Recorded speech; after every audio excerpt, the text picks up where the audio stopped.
Friends, कैसे हैं आप सब। फ्रेंड्स, आज हम लोग कुछ इडियम्स को सीखेंगे जो हमारे स्पीकिंग को बहुत ही इम्प्रूव और इम्प्रेसिव बनाते हैं, है ना। जब हम इस तरह से कुछ कहावतों का, कुछ मुहावरों का अपनी स्पीकिंग में यूज़ करते हैं ना, तो हमारी स्पीकिंग बहुत ही इम्प्रेसिव हो जाती है।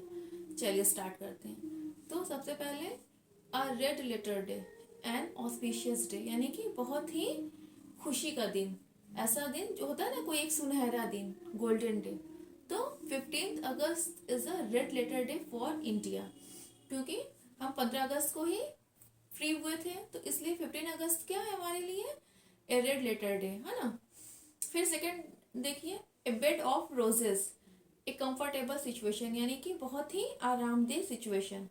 तो the life of a beggar soldier doctor is not a bed of roses. देखिए, बेगर जो होता है भिखारी, उसकी तो लाइफ वैसे ही बेड ऑफ रोजेस नहीं हो सकती। सोल्जर, सैनिक, तो उनकी लाइफ में बिल्कुल भी बेड ऑफ रोजेस नहीं हो सकती, वो बिल्कुल भी कंफर्टेबल सिचुएशन में नहीं रहते हैं। फिर अगर बात करें डॉक्टर्स की, ऐसा तो देखने में लगता है कि डॉक्टर्स बहुत ही लग्जरियस लाइफ इंजॉय करते हैं, लेकिन अगर हम रियलिटी में देखें तो उनको भी उतनी फ्रीडम नहीं होती, उनके लिए भी लाइफ एक रोजेस का बेड नहीं होती है, क्योंकि उनको कभी भी इमरजेंसी में अपने पेशेंट्स को देखने जाना पड़ सकता है ना। वो हमेशा ही अपने पेशेंट्स के लिए अलर्ट रहते हैं, तो इसलिए मैंने इन तीनों को यूज़ किया है।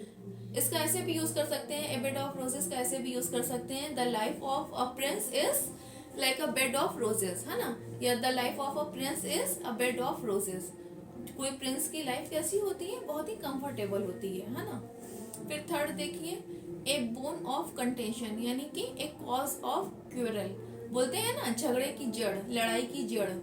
तो this plot is a bone of contention between two brothers, यानी कि जो प्लॉट है, ये जो जमीन का टुकड़ा है, ये दो भाइयों के बीच झगड़े की जड़ है, लड़ाई की जड़ है ना। फिर फोर्थ देखिए, अबव बोर्ड, यानी कि ओपन या फेयर, जो चीज एकदम क्लियर हो। तो the result of match is above board, यानी कि जो मैच का जो रिजल्ट आया वो बिल्कुल फेयर है, इसमें कोई भी कहीं से भी कोई फ्रॉड, कोई फॉल नहीं है ना। फिर फिफ्थ देखिए, ए bull in a china shop, यानी कि मिसफिट। हम लोग कहते हैं ना, मखमल में टाट का पेबंद।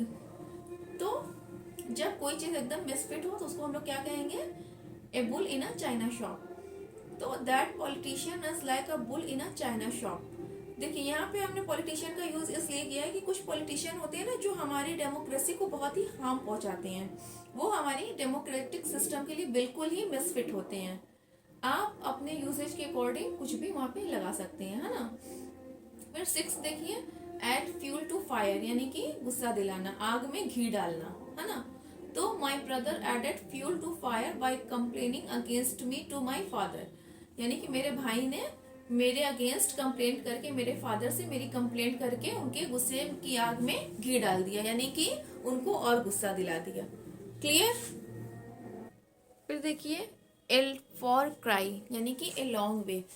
तो it's a far cry for praising Sachin to becoming a Sachin, यानी कि सचिन की तारीफ ये करने में कि सचिन कैसे सचिन बने, ये बहुत ही दूर की बात है, मतलब कि हम उसको वर्ड्स में एक्सप्रेस कर ही नहीं सकते, है ना। फिर देखिए, अगेंस्ट अ रेनी डे, यानी कि अ टाइम ऑफ एडवर्सिटी। होता है ना, कभी कभी जब मुसीबत का टाइम अचानक से आ जाता है, एडवर्सिटी मीन्स मुसीबत, परेशानी। तो अगेंस्ट अ रेनी डे, यानी कि मुसीबत के टाइम, वो जब मुसीबत का टाइम है उससे बचने के लिए हमें तैयार रहना। तो it is a good policy to save something against a rainy day, यानी कि बुरे वक्त के लिए कुछ बचा के रखना अच्छी पॉलिसी है ना। जैसे कि आप लोगों ने देखा होगा ना, एंड्स, यानी कि जो चींटियां होती हैं और इस तरह के जो कुछ कीड़े मकोड़े होते हैं, इंसेक्ट्स, वो क्या करते हैं, बारिश आने से पहले काफ़ी सारा फूड अपने बिल में इकट्ठा कर लेते हैं ना, ताकि उनको बारिश में परेशान ना होना पड़े। फिर देखिए, again and again, very often, यानी कि जो चीज़ बार बार की जाए। तो she tried again and again to cook that dish, उसने उस डिश को बनाने के लिए बार बार ट्राई किया। A hard nut to crack, एक डिफिकल्ट टास्क, यानी कि जिस काम को करना बहुत ही डिफिकल्ट हो। तो learning English is a hard nut to crack, यानी कि इंग्लिश सीखना काफ़ी डिफिकल्ट टास्क है।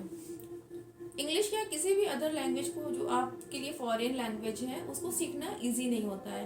फॉरेन लैंग्वेज की भी बात छोड़ दीजिए, अपने इंडिया में ही इतने टाइप्स की इंग्लिश बोली जाती है, सॉरी इतने टाइप्स की लैंग्वेजेस बोली जाती हैं कि अगर हम उन सभी को सीखने जाएं तो हमारे लिए काफ़ी डिफिकल्ट टास्क होगा, है ना।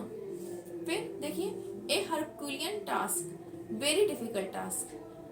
तो learning rocket science is a Herculean task, इसको ऐसे भी आप बोल सकते हो कि to climb on Mount Everest as a Herculean task, मतलब जो काम बहुत ही ज्यादा कठिन हो वो हम क्या बोलेंगे उसे, किससे कंपेयर करेंगे उसको, ए हरक्यूलियन टास्क से, है ना। फिर देखिए, ऑल इन ऑल यानी कि सर्वे सर्वा, जो पावरफुल हो और कुछ भी करने के काबिल हो, मतलब कुछ भी करना उसके हाथ में हो। तो he is all in all in his family, यानी अपने फैमिली में वही सर्वे सर्वा है। फिर देखिए 13th, ऑल एंड सेंट्री यानी कि ईच एंड ऑल, तो प्रत्येक, हर एक लोग।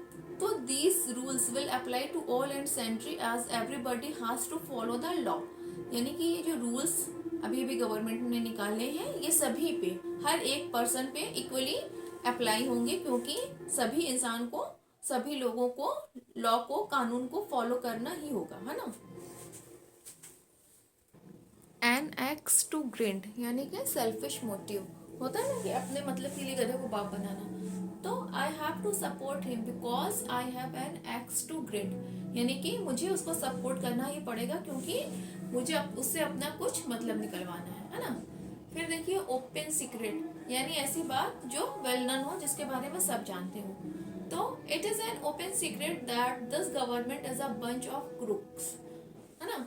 तो ये एक ओपन सीक्रेट है कि ये जो गवर्नमेंट है ये एक धूर्तों का ग्रुप है, यानी कि ग्रुप है ना। मैं एस लगाना भूल गई थी, क्रुक्स में मैंने एस ऐड कर दिया ना, बंच ऑफ क्रुक्स, यानी कि इस गवर्नमेंट में जो भी है सब धूर्त हैं। क्लियर।